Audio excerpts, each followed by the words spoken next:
अनंत coat ब्रह्मांड में बंदी छोड़ कहाए, सो तो एक कबीरे हैं जननी जने नवाए। अनंत कोट ब्रह्मांड का एक रति नहीं भारे, सतगुरु पुरुष कबीरे हैं ये कुल के सिरजनहारे। क्या हेरा फेरी की थी कि परमात्मा से कहा था कि जब तुम्हारा वो प्राइम टाइम आवेगा कलयुग में पार करने का, तो उससे पहले मैं अनेकों पंथ अनेकों मजहब बना दूंगा, सबको भ्रमित करवा दूंगा, मंदिर मस्जिद गुरुद्वारे और इन तीर्थों तक सीमित कर दूंगा, श्री राम कृष्ण देवता आदि पर पूर्ण दृढ़ कर दूंगा। और जब तेरा कोई संत आएगा, तेरा अवतार आएगा इस अज्ञान का नाश करने के लिए, तो उसकी कोई नहीं सुनेगा। इसलिए काल ने कलयुग का समय परमात्मा से मांगा था कि कलयुग में आप कितने ही प्राणी मुक्त करा लेना। परमात्मा को पता था, कबीर परमेश्वर जी को, कि सतयुग त्रेता द्वापर में ये प्राणी दुखी नहीं होंगे, इनके पुण्य इनके साथ रहेंगे, ये मेरे विचारों को कतई नहीं मानेंगे। और कलयुग में काल ने चाल चली थी कि इनको नास्तिक कर दूं, ये भक्ति चाहे ही नहीं, कोई आवे तो उनका संदेश वाहक परमात्मा का, तो ये सुना ही नहीं। जैसे पूरा चीन नास्तिक हो गया, पूरा रूस नास्तिक हो गया। काल का ये दाव था कि भारतवर्ष को भी नास्तिक कर दूं। इसके लिए इसने कौन से कदम उठाए? पहले तो बुद्ध धर्म की शुरुआत की। बुद्ध धर्म के ऊपर परमात्मा ने दया करी, आदि शंकराचार्य को भेजकर उस बुद्ध धर्म को बंद किया और अपना धर्म चला दिया। काल भगवान ने उसको भी ग्रिप कर लिया।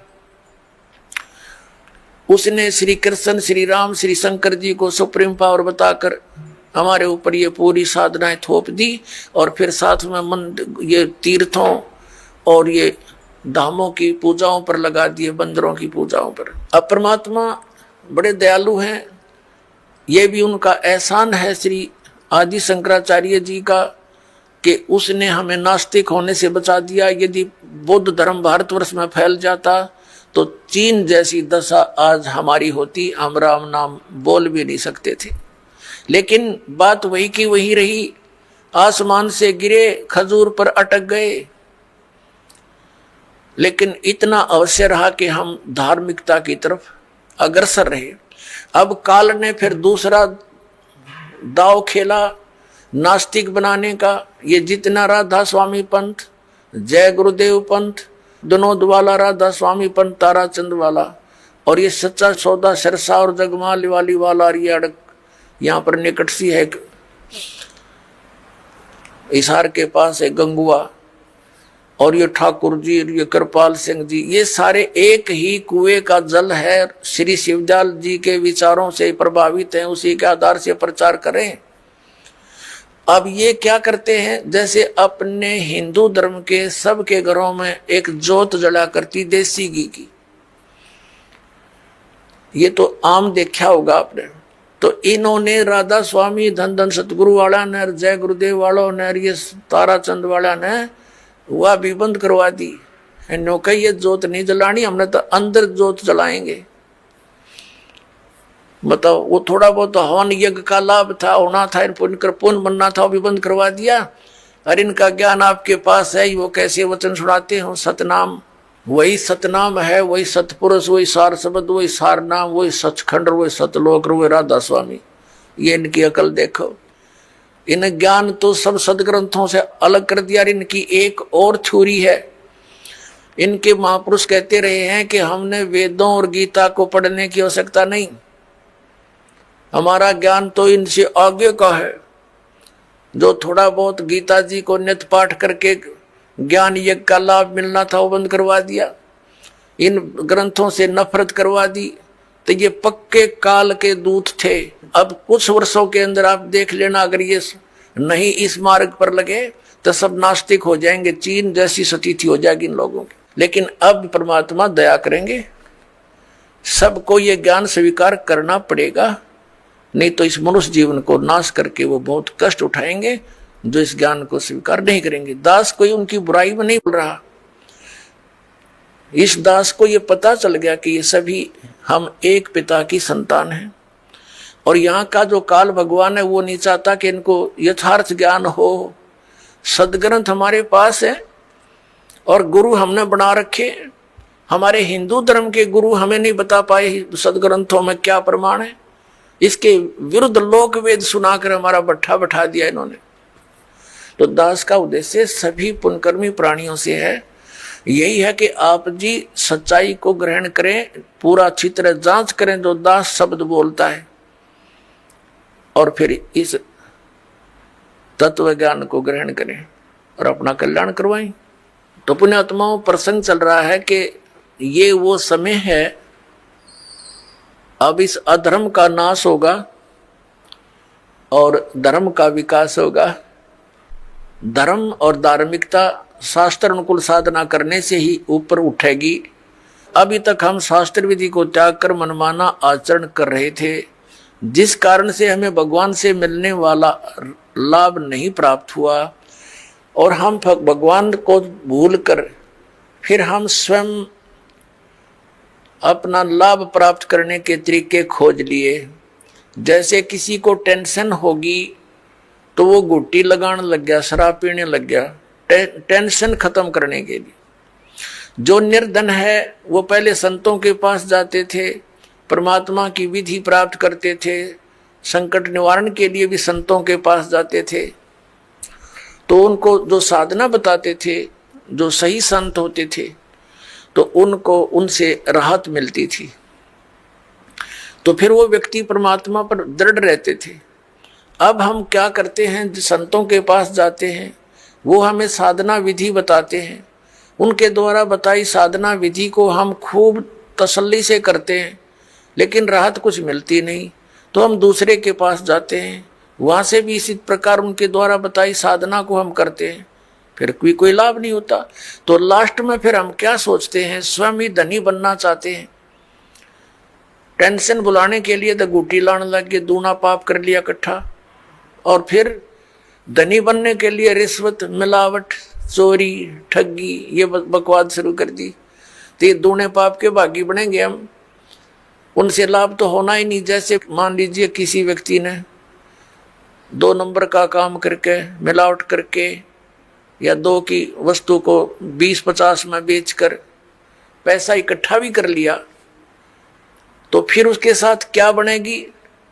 या तो कोई बालक बीमार हो जाएगा, या कोई स्वयं को ऐसा रोग लग जाएगा, वो सारा पैसा भी जाएगा, और वो उस पैसे को 2 नंबर से इकट्ठे करने का जो पाप था वह उसके लिए शेष रह जाएगा।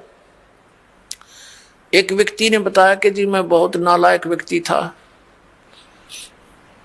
ऐसे मेरी कोई दुकान थी, बहुत पुराने समय की बात है, जब ये टेप रिकॉर्डर चले ही चले थे। वो कह रहा था उसका रिफल जो था इस कैसेट का, एक ऑडियो कैसेट चाली थी, टेप में चला करती, वो लिया करता मैं तोल के भाव थे, और मुझे टोटल वो सारा कुछ 2 रुपये में पड़ता था। उस पर सोनी की स्टैंप लगी हुई होती थी, और उसको मैं 32-30 रुपये में बेचता था, और वो टूट जाती थी 10-5 दिन में। फिर मैं उनको धमका देता था, मैं क्या करूं, तुम्हारा इंस्ट्रूमेंट खराब होगा। अब उस टाइम तो मुझे खूब पैसा आता नजर आ था, मैं ठाठम ठाठ समझ रहा था। फिर मेरा इकलौता पुत्र रोगी हो गया, और उसके पहले तो लोकल डॉक्टरों को दिखाया, उनसे इलाज नहीं हुआ। किसी ने बताया कि वहाँ संत के पास जाओ, वहाँ जाओ, झाड़ा लगवाओ, झाड़ फूक भी साथ में दवाई भी चलती रही। फिर 1 वर्ष तो ऐसे चला, कुछ कभी राहत हो जा, कभी फिर बीमार हो जा। लास्ट में पता चला कि उसकी दोनों किडनी फेल होगी। उसके लिए ऑल इंडिया इंस्टीट्यूट दिल्ली में गए। उस समय ऐसे गुर्दा, उसका दोनों किडनी फेल होगी और गुर्दे बदलवाए, उसके एक गुर्दा बदलवाया। लगभग हमारा 3 लाख रुपए खर्च हो गया, 3.5 लाख के आसपास टोटल, जब से वो रोगी हुआ था। लड़का स्वस्थ हो गया, कोई बात नहीं, जो नुकसान हुआ सब्र किया। उसके विवाह की तैयारी कर रहे थे। स्वस्थ होने के 6 महीने के बाद वही लड़का बस दुर्घटना में एक्सपायर हो गया। अब टक्कर मार के रो रहा हूं। जब से ये ज्ञान सुना है उस समय मुझे वो कुकर्म याद आते हैं मेरे, कि जिस बेटे को सुखी बनाने के लिए मैंने ये ऐसे जुल्म किए थे, वो बेटा भी ना रहा और वो धन भी ना रहा। अब मैंने बता कि अब तेरे पास क्या रहा? जो तूने पाप इकट्ठे करे थे वो धन इकट्ठा करने में वो तेरे पास जो कि तू सुरक्षित है। अब इसने धर ले दिए सिर पे वहां धर्मराज के दरबार में। तो फिर उसने दीक्षा ली। पुण्यात्माओं, गलती इंसानों पर, बहुत भक्तों पर हो जाती है, लेकिन जब तक उसको ये पाप नाशक औषधि नहीं मिलेगी वो पाप उसके ज्यों के त्यों रखे रहेंगे। तो कबीर परमात्मा दयालु हैं, उनको ये मालूम है कि ये बच्चे काल से भ्रमित ये ऐसी गलतियां कर रहे हैं। वो दयालु हैं। जैसे पुण्यात्माओं, जब तक आपको ये ज्ञान नहीं होता और आपने जो भी गलती कर दी वो अक्षम्य है, माफ करने योग्य है, और अब ज्ञान होने के बाद बकवाद करोगे तो फिर आपको अक्षमा नहीं होगी। जैसे बच्चा अबोध होता है, छोटा सा बालक होता है, पालने में झूल रहा है और उसने टट्टी पेशाब दोनों कर दिए और सब कपड़े भी खराब कर लिए, हाथ पैर भी ऐसे खराब कर लिए। माता आती है, वो देखती है कि इसने सारा कुछ बिगाड़ दिया काम, लेकिन वो उसे अक्षुब्ध नहीं होती, नाराज नहीं होती। उसको मालूम है कि इसको पता नहीं। उसको नवावेगी, धोएगी, कपड़े स्वच्छ कपड़े पहनावेगी, प्यार करेगी, फिर दूध पिलावेगी और फिर सुलावेगी। और जब वो बच्चा बड़ा हो जा और वो कितने कपड़ा में बैठ कर टट्टी कर दे, उसका दो धरेगी दड़ाक और बाहर पटकेगी, हन्नू कहेगी ला दो गई ना अपने आप। तो ऐसे पुण्यात्माओं, जब तक हम अबोध हैं, हमें यह ज्ञान प्राप्त नहीं हुआ, तब तक तो हम ऐसे थे, गलती करके हम अपने पापों से सने पड़े हैं। तो ये परमात्मा कबीर जी दयालु हैं, ये अपने बच्चों को धोएंगे। इन पाप नाशक दवाई है मालिक के पास, इनके पास एक मंत्र है जो दास आपको देगा, आपके सभी पापों का नाश कर देंगे, आपके प्रारब्ध के पापों का भी नाश करेंगे, आपके संचित पापों का भी नाश इस मंत्र से होगा। जैसे फसल में पहले खरपतवार हो जाता था तो उसका कोई विकल्प नहीं था, कुछ एक तो कसोले कस्सी से उसको थोड़ा बहुत खुरच देते थे, वो फिर भी हो जाता था। जब फसल बड़ी हो जाती थी तो उसका कोई विकल्प नहीं था, वो साथ ही पला करता था फसल के। अब एक ऐसी मेडिसिन खोज होगी है कि उसको फसल में डाल दिया जाता है तो खरपतवार का नाश कर देती है, फसल को हानि नहीं करती। इसी प्रकार ये मटेरियल यानी ये केमिकल और ये साल्ट पहले विद्यमान थे लेकिन खोज नहीं थी। इसी प्रकार ये मंत्र परमात्मा ने पहले ही हमारे सदग्रंथों में विद्यमान कर रखे थे, ये हाथ नहीं लगे थे। अब इसकी खोज होगी, इस दास के पास उपलब्ध है, और इसे सब पाप नाश हो जाएंगे और आपके पुण्य शेष रह जाएंगे। और हम तभी परमात्मा प्राप्त कर सकते हैं जब हम पाप रहित हो जाएंगे। और यहाँ का विधान है ब्रह्म परब्रह्म, ब्रह्मा विष्णु महेश और अन्य देवताओं का जैसे कर्म करोगे वैसा ही फल मिलेगा। पाप आपके अलग लिखे जाते हैं, पुण्य अलग लिखे जाते हैं, और फल मिलता है दोनों का। पुण्यों के लिए स्वर्ग, महास्वर्ग, फिर यहाँ के छोटी मोटी सुविधा, राजा या अच्छी कोई पोस्ट, और नरक ये भी पैरेलल मिलेगा। कुत्ते गधे सूअर की योनि ये भी अवश्य भोगनी पड़ेंगी, लेकिन कबीर परमेश्वर की शरण में आने के बाद आपको अब ये पापों का दंड नहीं भोगना पड़ेगा। आपके प्रारब्ध के कर्मों का भी नाश होगा जो आपको हानिकारक होंगे। इसलिए तो भक्ति करते हैं हम, इसलिए परमात्मा की खोज करते हैं कि हमारे ऊपर कोई आपदा आवे तो परमात्मा हमारी रक्षा करे। और जब वो आपदा भी आ रही है तो फिर प्रोटेक्शन क्या हुआ उस साधना का जो हम करें। जैसे हमने कोई शेड या झोंपड़ी मकान बना रखा है, उसका उद्देश्य क्या है कि गर्मी सर्दी वर्षा से हमारी रक्षा करे। और जिसने हमने बना रखी है झोंपड़ी या मकान और वो सारा पानी भी अंदर ही आ रहा है और धूप का भी असर ऐसे पैदल है, तो वो कुछ भी प्रोटेक्शन नहीं आपका। आप कितने नशे में पड़े हो और सोच रहे हो महल में बैठे हो, तो सारी आपदाएं आप पर आ रही हैं, तो साधनाएं आपकी वो सत्य नहीं है, शास्त्र अनुकूल नहीं है, इसलिए आपको कोई लाभ प्राप्त नहीं हो रहा है। तो उसकी प्राप्ति के लिए आपने परम संत की खोज करनी पड़ेगी। और इन्हीं मंत्रों और साधनाओं को जो दास देता है, अन्य कोई व्यक्ति देवेगा, उससे कोई लाभ आपको प्राप्त नहीं होगा, क्योंकि अनअधिकारी से कोई भी कार्य सफल नहीं होता। जैसे एक सिंपल सी बात है, आप जी पासपोर्ट बनवाते हैं विदेश जाने के लिए, यदि वो डुप्लीकेट बना दिया जाता है तो आप भी दोषी और बनाने वाला भी अपराधी, दोनों को सजा मिलेगी। इसी प्रकार हमने जाना सतलोक, और ये पासपोर्ट बनाने का आदेश केवल इस दास के अतिरिक्त इस ब्रह्मांड में नहीं है, ये सत्कर मान लेना।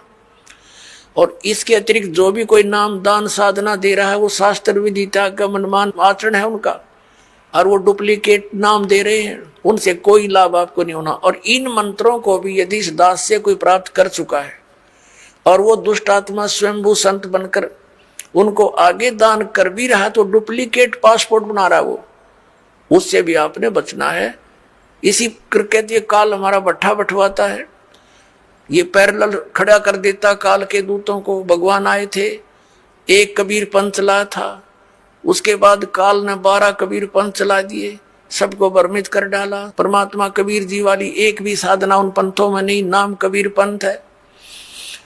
तो इससे आपने अब सतर्क रहना है। पीछे जो गलतियां हो चुकी हैं उनसे बचकर ही हम आगे सफल हो सकेंगे। वो उदाहरण भी आपको दिए जाते हैं। अपने आत्मा हमारे सदग्रंथ हमारे साथ हैं, हमारे पास हैं। जैसे प्रसंग चल रहा था कि जो मंत्र आपको दिए जाते हैं ये यथार्थ जाप साधना है, सदग्रंथों में वर्णित है। और जो आपको दास साधना विधि और ज्ञान बताता है वो सूक्ष्म वेद से बताता है। तत्व ज्ञान रूपी 5वां वेद जो है, जो सच्चिदानंद घन ब्रह्म की वाणी में वर्णित है, उसके आधार से आपको ज्ञान देता है। तो उसके अंदर कंप्लीट ट्रीटमेंट है, यो पूरा कोर्स है। जैसे आप जी ने पवित्र हिंदू धर्म के धर्मी पुरुषों ने, भक्तों ने, बहनों ने पुराणों को खूब पढ़ा है, श्रीमद् भगवद गीता को भी पढ़ा है। श्रीमद् भगवद गीता में केवल एक मंत्र है, ओम, 8वें अध्याय के 13वें श्लोक में, वो ब्रह्म का मंत्र है। ओम इति एकाक्षरम ब्रह्म व्यवहारण माम अनुस्मरण ये प्रयाति तजन देहम स याति परमाम गतिम। उसका भावार्थ ये है कि गीता ज्ञान दाता ये ब्रह्म है, श्री कृष्ण जी में प्रवेश करके बोल रहा है। ये कह रहा है कि मुझ ब्रह्म का केवल एक ओम मंत्र है, नथिंग एल्स, ये एक अक्षर है। और इसका उच्चारण करके सिमरण करता हुआ जो शरीर त्याग कर जाता स याति परमाम गतिम, वो ओम से मिलने वाली जो परम गति उसको प्राप्त होता है। ओम से क्या होती है? ब्रह्मलोक प्राप्ति। ब्रह्मलोक में गए हुए प्राणी भी वापस आते हैं। 8वें अध्याय के 16वें श्लोक में गीता जी में ये भी स्पष्ट किया हुआ। और गीता ज्ञानदाता स्वयं भी दूसरे अध्याय के 12वें श्लोक में, चौथे अध्याय के 5 और 9 श्लोक में और 10वें अध्याय के दूसरे श्लोक में कहता, अर्जुन तेरे और मेरे बहुत जन्म हो चुके, तू नहीं जानता मैं जानता। इसे सिद्ध है कि गीता ज्ञान दाता भी अविनाशी नहीं है, ये नाशवान है। तो इसके भगत भी नाशवान, जन्म मृत्यु समाप्त नहीं होगी। फिर गीता जी अध्याय नंबर 17 के श्लोक नंबर 23 में साधना का ज्ञान है। 3 मंत्र बताए हैं, ओम तत्सत इति निर्देश है, ब्रह्मण समर्थ है, त्रिविधि समर्थ है, यानी सच्चिदानंद घन ब्रह्म, उस परम अक्षर ब्रह्म की प्राप्ति के लिए ये 3 मंत्र की मजदूरी है, साधना है। अपने आत्मा और कोई मंत्र इसमें जाप नहीं। तीसरे अध्याय के 10 से लेकर 15 तक श्लोकों में गीता जी में यज्ञों की जानकारी दी है, विधि नहीं बताई है, यज्ञों का लाभ बताया है। तो ये सब सारा कुछ कंप्लीट जो कोर्स आपको दिया गया है, ये कहाँ लिखा है? ये सूक्ष्म वेद में लिखा है। पुराणों के अंदर आप जी पढ़ते हो, कहीं पर हरियम नाम है, कहीं पर कलम नाम लिखा है, कहीं पर श्रम लिखा है।